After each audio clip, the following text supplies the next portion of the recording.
In the second lecture, by the way, before I go to the second lecture, during the first lecture, I teased you with the first example of how the configuration of a, we call it system of thermodynamics, of a thing affects the flow on that particular territory. I use the example of the Atlanta airport, which is an area with 2 dimensions, h versus L. So I showed how the shape of the territory influences, so this is the single degree of freedom, influences the axis, that means the movement time of any individual or group on that area. So the relationship between shape and performance.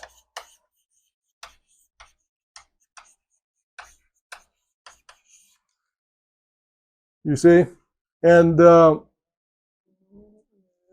if you have your notes, which I highly recommend that you produce with your own hand, this led to a relatively simple lesson of how the performance called travel time depends on shape. H or L or H divided by L is the single degree of freedom in this particular flow architecture. And I'll get to that in a second. Flow system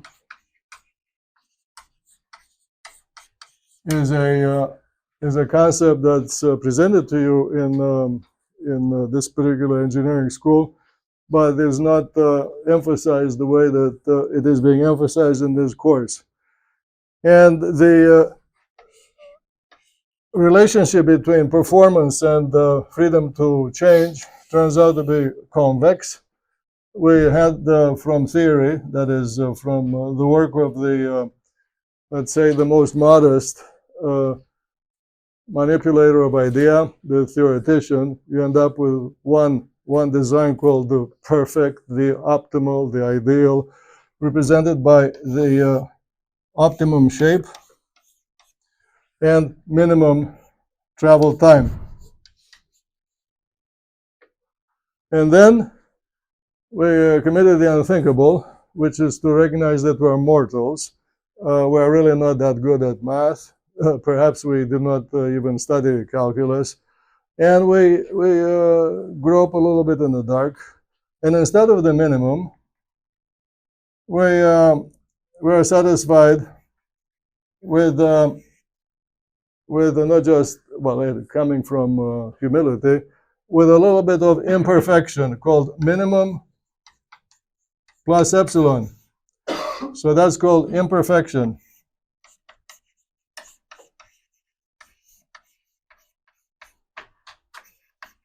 Like my own handwriting here on the blackboard.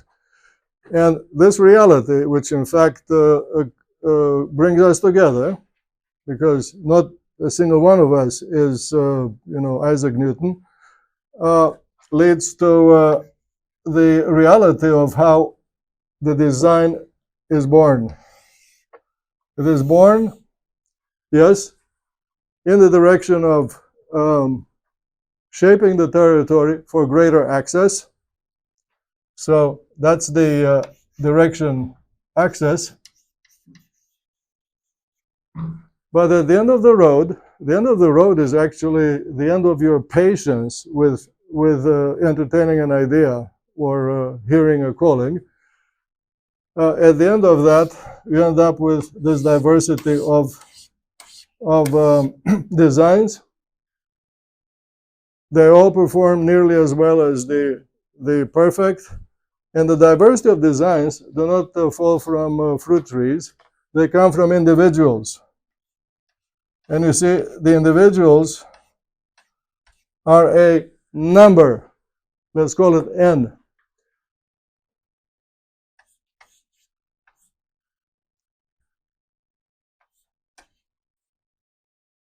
In other words, unlike in Greek geometry, this segment is not populated by an infinity of points. The individual, yes, is one point of view, but in the domain that we inhabit, which is that of creative work as engineers, this is a finite number called capital N. I hope I have time to tell you more about this because it's one of my future lectures. Now, flow system, we've heard about other names. In thermodynamics, it's called open system. Other, let's call them versions of jargon, are non-equilibrium system. Anyways, in the so-called object or thing, things are flowing, things are changing, things are not standing still, things are never the same.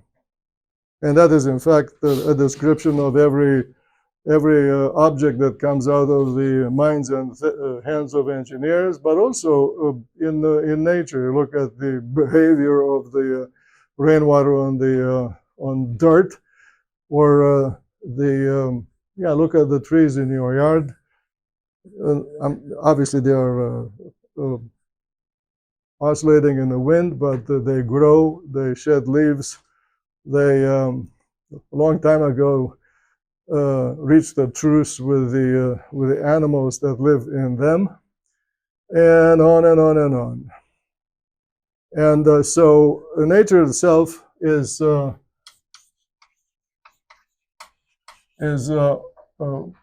movement and change and directionality.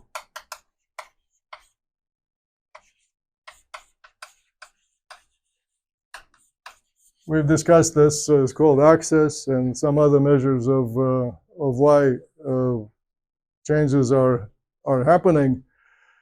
And I think today is a good time to state for the first time the Constructal law.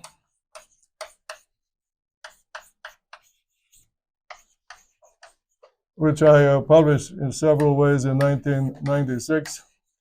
And I wrote this statement tendentiously, meaning every word was bothering me on the way to choosing it.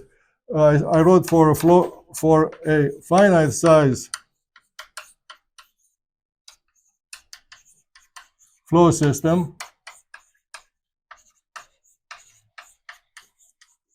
to persist in time.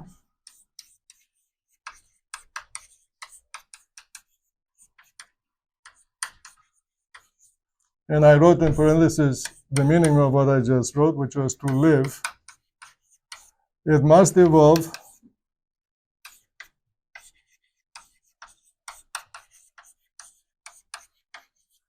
with freedom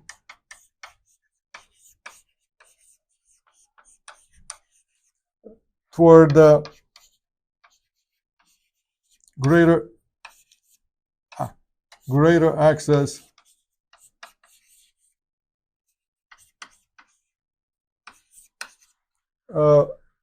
for its currents.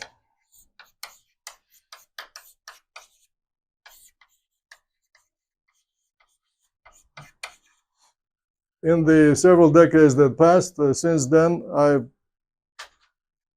don't like to go and read what I wrote and copy it. This kind of statement morphed a little bit. Instead of for its currents, I said the greater access for what flows.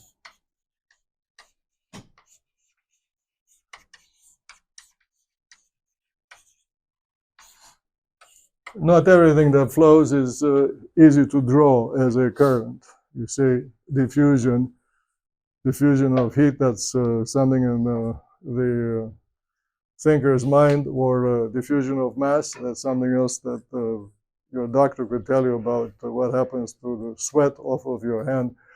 These things you cannot draw, but they certainly move, they flow. However, here is the reason for these words. Finite size is not a repudiation, but a counterweight to the buzzword that you hear all over the place around, called particle, subparticle, let's say, etc., which means reductionism.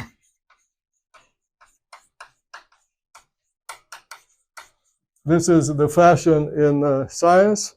It is a march toward the invisible. Along with, or in this direction, you arrive at infinity of this and infinity of that. Infinity is another word for the invisible. Well, that is not this course. This course is about the visible, the palpable. The word design is in the title of the course. Design means drawing. That's the meaning of the word. So that was against method. Flow system. Another, let's call it counterpunch. In thermodynamics, thanks to Maxwell, this is at Cambridge in the late 1800s, there was a definition of the entity system in which nothing moves, nothing changes. The system boundaries do not morph. That limit of system existence is called a dead state.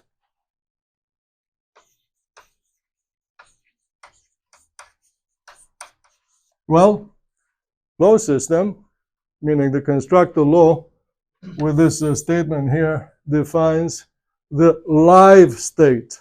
Live state. And that definition was published in 1996. The live state.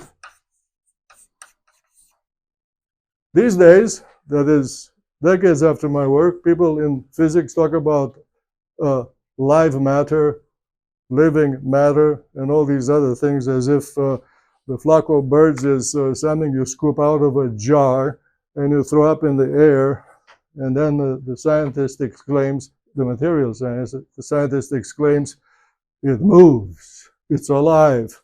No. These things that move and are alive have drawing, design. They have shape and structure. And in this course, you'll learn how to predict all those features. Yes? So for something to live, does that mean it's like performing better? No. To live is to persist in time. If you don't know what that means, just like my answer to you about access, think about the opposite. And then you'll know the answer to your own question. All right? So it has something to do with how the system is. And for access, I spoke to Raj about it. You can call it what you want. Because it's like all these things that belong in physics come from human perceptions.